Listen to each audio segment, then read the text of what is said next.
Okay, team, you would have seen my first video going through all the potential guys that I think you should target across all of the prices.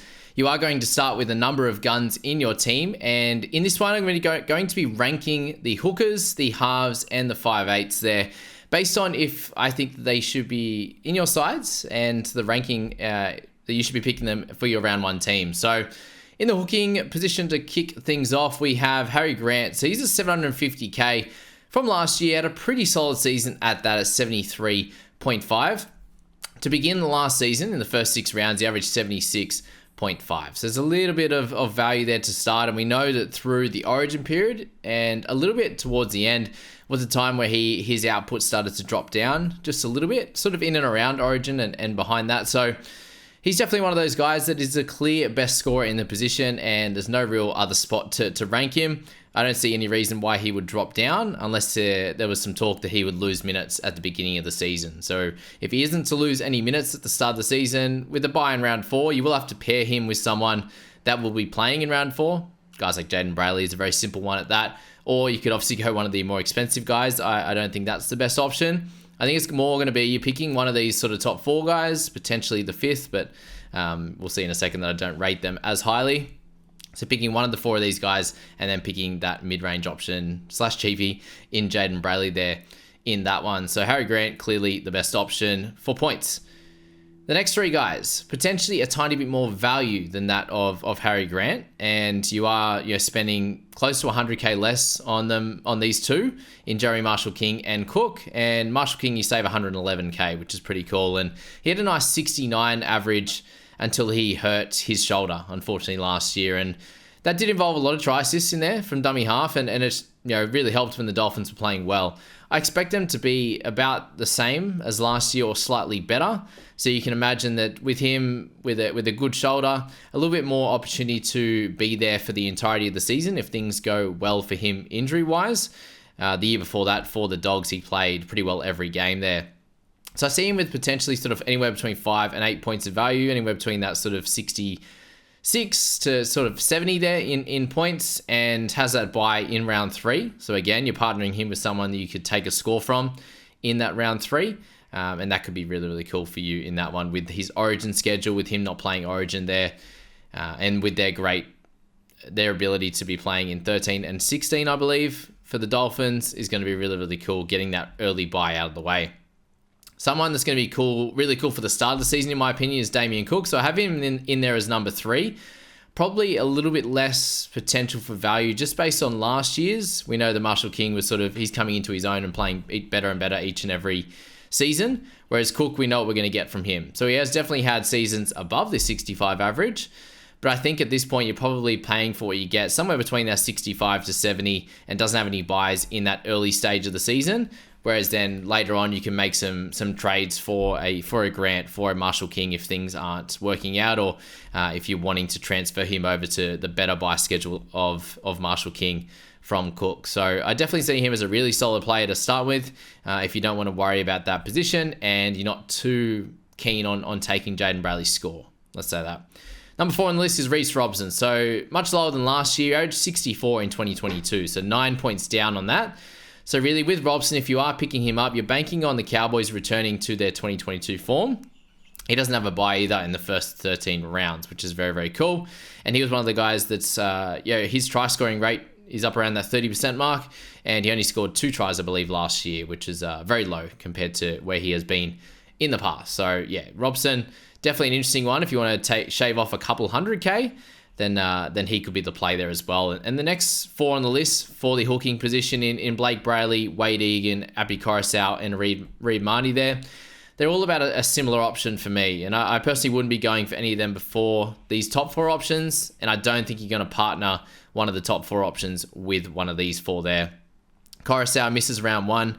Is a little bit painful. I don't know if you really... We'd have to find out what happens with Brayley. And if he's the guy that we want him to be with the minutes, and we see Crossland more through the middle, and he sort of plays 65 to 70 there for Brayley, then you could go for one of these cheaper guys. But until we find out, Coruscant missing round 1 hurts because you'd have to start with Brayley. Marnie, we know he starts a lot better normally. If the Dogs are pretty good, he'll get some try assists like Jeremy Marshall King did last season. Blake Brayley and is a little bit more consistent than that of Wade Egan, who again gets some tries and gets some try assists to guys like Adam Fanua-Blake. So yeah, either of those two guys are all about the same. They're those sort of low 50s guys that miss a lot of tackles, that have some concussion risk in Egan and Marnie, and just won't be in that top tier. They might have stretches of it, but not excited for long-term play. We move to Nicho Hynes in the half position, and at 970k, the average was 95 last year, and Cleary is very, very similar to that, apart from his lower score. He got 30, I believe, or close to it, when he did his hamstring. So these two guys, great selections up top. The big thing that separates Hynes and Cleary for me, obviously the price. You have to pay that little bit extra, but I'm willing to pay that just for my captain, personally. There's a chance where I start with Hynes and Cleary, and then you could decide, week to week on captaining, but I believe the Sharks have a greater starting draw than that of the Panthers. The Panthers have their game over in England that they have to play, so a fair bit of travel at that, which the Sharks don't have to do. They do have to go to Warriors in New Zealand for round one, but other than that, I really do think that Hynes is going to be the captaincy play. Even if you say that Cleary is the better captaincy play in round one, I think Hynes will be for the next bunch of rounds against some lower sides there. And I really feel like the Sharks were pretty clunky last year. There were a lot of games where he should have got well into the hundreds, and he picked up sort of a 60 or 70 and like played okay, but not to the heights that we are to expect from the Sharks and from him this day and age. So I feel there's a little bit of room for improvement, and I think that Cleary will average the same as Hynes, but probably just a little bit lower at the start, and he'll build into that year for sure. Buy in round 5 for Hynes, buy in round 6 for Cleary. So there's a world where you could start with Hynes. When he has their buy in round 5, you bring Cleary into your squad and you captain him that week. So that's a potential option as well. Number 3 on the list is Mitchell Moses for me. A 695k, pretty well 100k cheaper than that of Sean Johnson and DCE there. He averaged 68 last year, and he has that real boom potential with the 300s in the middle of the year. Panthers round 2 is a little bit annoying when we're looking at him. The Eels should definitely be better though, so I can see him having sort of 5 to 10 points of upside, with the Eels slightly improving and taking out his injury-affected games as well. So something to think about with Moses, that I think that was the best year of his career, and I think he'll only keep that or potentially go a little bit better if the Eels go well themselves. Johnson, a 793, a 77.7 average. It's pretty high. It's obviously 9 less than, or 9.5 less than that of, more I should say, than that of Mitch Moses. And I just think it'd be more of the same for him this year as being the dominant half. The Warriors will be pretty good. Chance of probably 5 to 10 points of regression just with how astronomical that year was.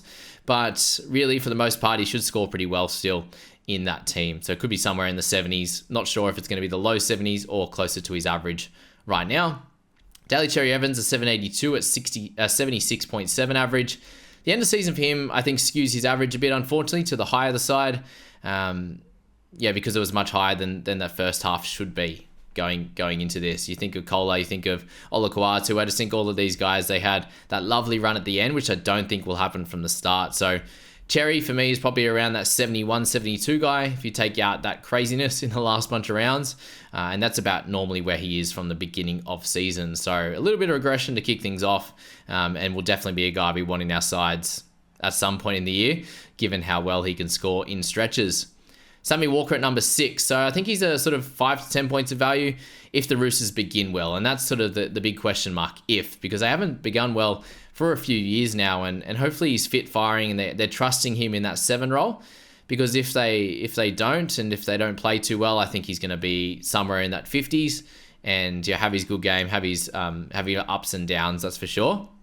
And not score well in certain points when you could. Just make sure you go for a Cleary and a Hynes and get really good scores from there. So it's a little bit big if. That's what we'll say with Sammy. With Jerome Hughes, so a 722k, average of 70.8. He ended up doing really, really well. He's a very volatile type of player. So I think waiting for the price drop and jump on through Origin for Hughesy there, given he started... He had a couple of decent games in there and then went really average for a good portion and really got hot through the middle and back end of the season. So he might likely be a good purchase through that middle if there's an injury to Cleary, to Hynes, and the like there. For Adam Reynolds, a 665.2, average of 65. Average of 65.2. Same as last year, likely for him. I just don't see much increase. He was already in a team that did really well. He's getting that slight bit older. I just think more of the same. For Reynolds there. The big question mark with the half position, guys, is do you go with Hines and Cleary? Do you partner Hines or Cleary with one of these other guys? Probably not. It could be a Moses, potentially a 695. It's not too expensive. Or do you go for one of those two top guys and then an Aiden Caesar, then a slightly cheaper guy in the mid and the cheapies, which we'll get into a little bit later in the preseason there as we get through all these videos. So that's the half position. For the 5/8s there, we'll go through these players and then discuss the summary on them to finish things off. But Dylan Brown is 780k, 76.5 is the average. So he's clearly the best in the position. It's 5.2 points on last year. The no origin, I just feel like he's a bit of a no-brainer starter with a cracker by schedule playing in 13 and 16, missing 10, 14? No, they're missing some funky ones in there. I'll have to check that one. I think I just quoted the Raiders schedule, potentially. Or the Dragon schedule, one of the two. There's a few that are similar there with that, playing 13, but they'll be good at that in that stretch anyway. Beginning to learn all the bye schedules off by heart. It takes a little bit in the preseason, but we get there eventually. Cam Munster is 728.1k. The average is 71.3. It's his lowest in 2 years, so the 74 and the 81 in his previous 2 years.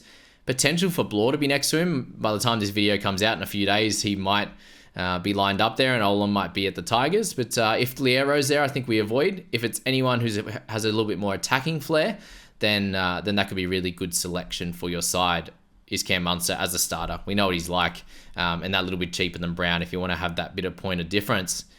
Someone I think is a great point of difference play, and that's Cody Walker. A 705k, average of 69.1.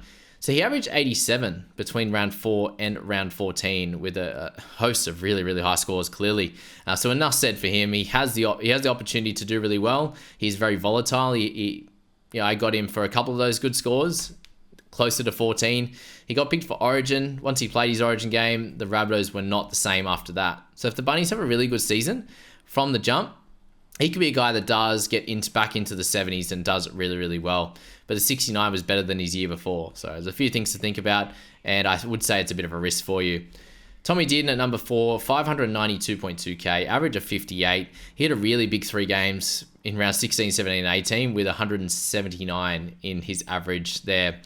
So I think he has potential if Cowboys improve, but it's a big if though. And you take that 179 out, he's down into the low 50s, which is not great, really. So really, he has to go well. The Cowboys have to go well. There's a lot of ifs, and I'm personally not going to take a mid to high range risk on Tommy Dearden. Matty Burton, very, very similar. The average is just half a point down. The price is 6k down.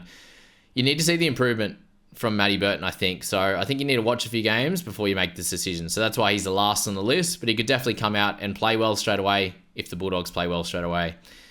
He has good upside if the Dogs improve and have that good attacking side. But you do have that attack on both sides, whether it's him and Sexton or whether it's him and Hutcho, which I think hurts him a little. So if you're looking at that, again, in the 5/8 position, I think you need to be selecting one of these top 3, in my opinion, whether you want to go for the guy that has the highest percentage ownership in Brown or a Munster or Walker pod play. All 3 should go pretty well. I think you're taking too big of a risk. Could pay off, but again, it's probably like a 10-15% chance of paying off. Could work on Dearden or Burton. And you're pairing one of those guys with either Jaden Campbell, if you slot him in 5/8, if he gets the starting nod at fullback, he could be in your fullback position. Or you go to one of those cheaper guys. It could be an Ethan Strange if he's named there. It could be a K.O. Weeks. There's a few options there, obviously. In that one, a Latu Fainu if he gets a start, and you could use him to sort of loop in round 1 or a captaincy score, a VC loop. So that's probably where you're at in the 5/8 position. It's always pretty hard given you only have 2 slots, and someone with that dual position could be really cool as your secondary guy as well in the halves, in the 5/8. Aiden Caesar switchable between the 2. So it's a fun position. That's all I got for you for this one. The next one will be the front row forwards and the 2 RFs, and then we'll finish off with those last couple of positions in the center wing and the fullback slot. Thanks for being in here for this one. I hope that helped you with the rankings. That's how I'd rank them, and that's how I'd select them personally. So at the moment, it's Brown in my side, either Hines and Cleary or Hines and a cheaper guy. And then the hooker position, I am actually looking at Jeremy Marshall-King at the moment, but flicking between that and Harry Grant, depending on how much cash I have available. So just playing around with where I want to spend my money at the moment. So they're my top two. Damien Cook, fairly well in the race. I actually find the hooking position really, really tough between those four, because they all have their own merits as to why they could be good, with Cook, with Robson as two guys that can get you through to the bye period, close to it anyway. And the other two potentially being the best scorer, and then one with some decent value and not going to play Origin. So it's really fun. It's interesting. Thanks for being here, and we'll catch you in the next few.